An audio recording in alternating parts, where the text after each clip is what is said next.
A Procuradoria Regional Eleitoral manifesta-se pelo conhecimento e desprovimento de ambos os recursos, manifestando-se, em conclusão, pela manutenção integral da sentença recorrida. É o relatório, presidente. Com a palavra, doutor Gabriel, pelo prazo regimental. Excelentíssimo senhor presidente, procurador regional eleitoral, eminente relator, demais membros dessa corte, funcionários e servidores dessa casa, aos quais eu alegro muito voltar após 5 anos para subir essa corte pela primeira vez em pé, para poder falar após o afastamento para tratamento de saúde. Então me alegra muito a forma como eu fui recebido em cada um dos gabinetes, por cada um dos servidores. Então eu queria deixar registrado essa alegria de estar aqui hoje com vocês. Muita tranquilidade também para falar sobre esse caso, porque é muito atípico, doutor Alexandre, ter que subir essa tribuna e não ter que falar de fatos. Nós vamos falar hoje aqui sobre enquadramento jurídico. O contexto, a cidade de Anhanguera, o menor colégio eleitoral de Goiás e o terceiro menor do Brasil, sempre com campanhas totalmente acirradas, a diferença de votos sempre mínima. No caso das eleições de 2016, presidente, 24 votos foi a diferença entre o primeiro e o segundo candidato.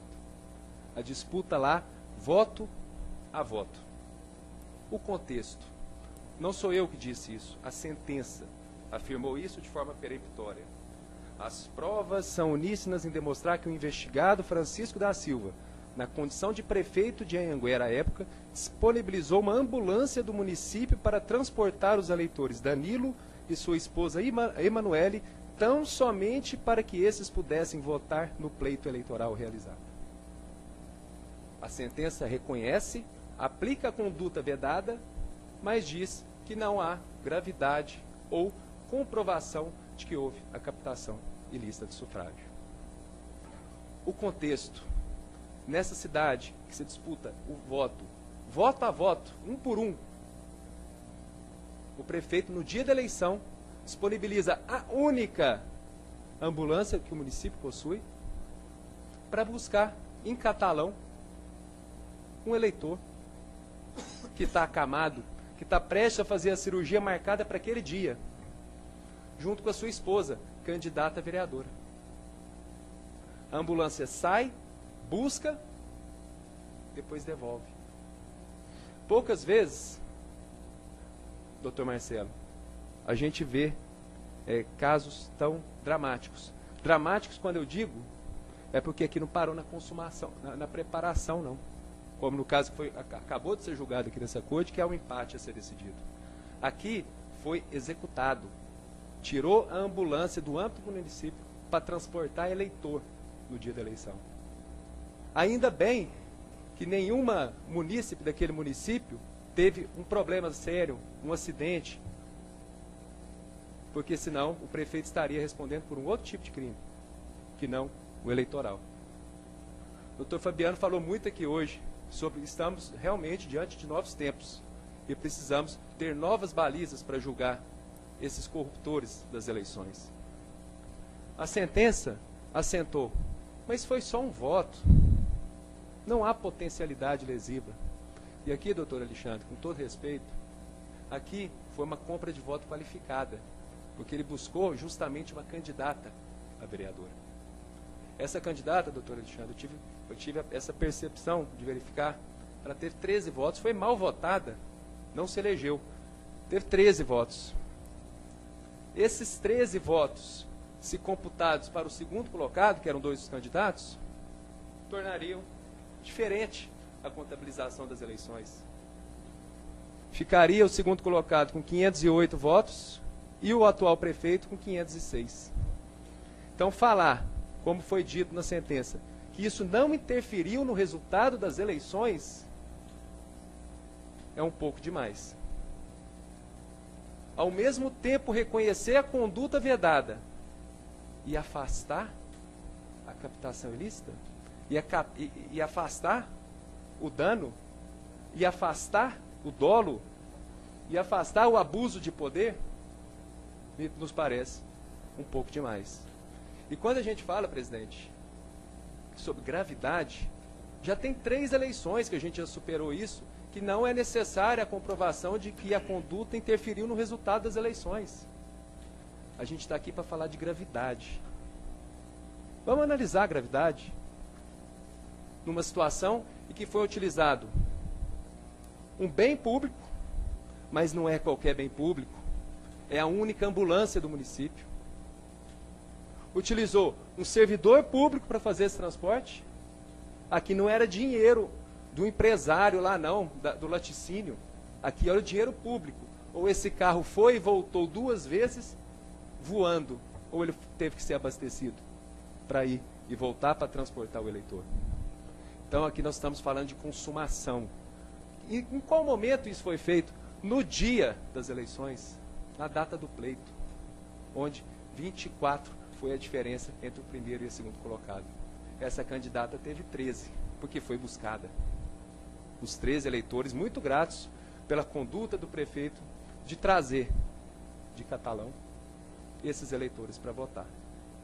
Agora, poucas vezes a gente vê prova documental disso.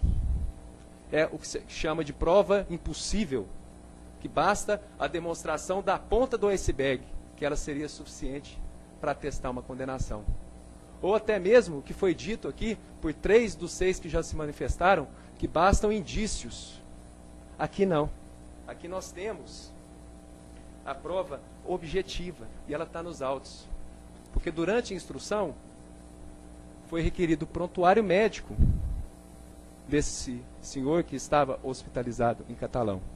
E da leitura do prontuário que está nos autos, consta, às 7h35 da manhã, doutor Fernando, encaminhado à cidade de Anhanguera para realizar votação, estando o médico assistente ciente. Ele não foi de alta, ele não foi passear. Ele foi para votar, fazer o exercício do voto. Muito bonito.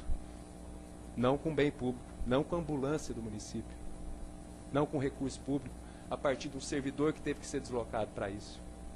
Então, se isso não foi entendido por essa corte como grave, eu tenho dificuldades em verificar quando haverá esse enquadramento.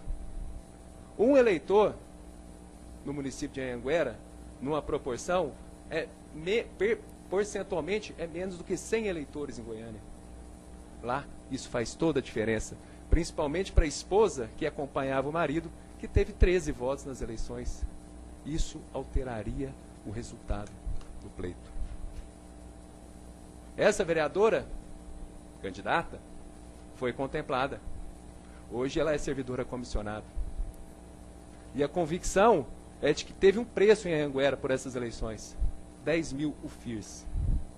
Porque é a primeira vez na história que uma sentença que condena alguém por uma conduta vedada é comemorada com foguetório, com churrasco e com bebida, como aconteceu em Anhanguera.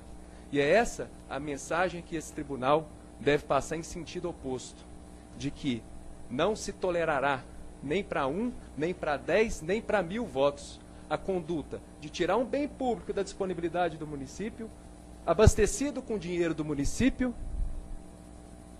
para transportar eleitor no dia da eleição, cuja autonomia é única e exclusiva da Justiça Eleitoral. E por que não solicitaram? Pelo receio de que fosse indeferido. E esses 13 votos não se reverteriam nas urnas. Ele perderia a eleição. Valeu a pena. A mensagem que a sentença deu é de que valeu a pena correr todo esse risco. Custou 10 mil UFIRs essa eleição em Anhanguera.